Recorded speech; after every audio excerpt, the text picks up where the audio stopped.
সাবেক স্বরাষ্ট্র প্রতিমন্ত্রী লুৎফুজ্জামান বাবর কারামুক্ত হয়েছেন। দীর্ঘ ১৭ বছর ধরে তিনি কারাগারে বন্দী ছিলেন। বৃহস্পতিবার দুপুর ১:২টার দিকে কেরানীগঞ্জে ঢাকা কেন্দ্রীয় কারাগার থেকে তিনি কারামুক্ত হন। বিষয়টি নিশ্চিত করেছেন ডিআইজি প্রিজন্স ঢাকা বিভাগের উপমহাপরিদর্শক মোহাম্মদ জাহাঙ্গীর কবির।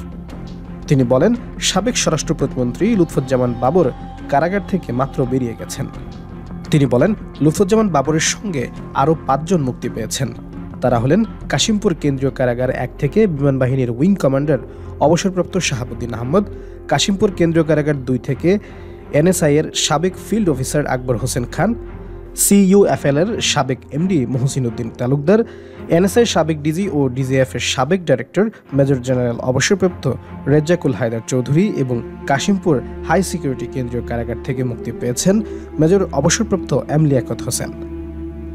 এর আগে মঙ্গলবার ১৪ জানুয়ারি আলোচিত ১০ ট্রাক অস্ত্র মামলায় যাবজ্জীবন কারাদণ্ডের দায় থেকে খালাস পান লুৎফুজ্জামান বাবর। বিচারপতি মুস্তফা জামান ইসলাম ও বিচারপতি নাসরিন আক্তারের সমন্বয়ে গঠিত হাইকোর্ট বেঞ্চ এই রায় ঘোষণা করেন। ২০০৭ সালের ২৮ মে আটক হন লুৎফুজ্জামান বাবর।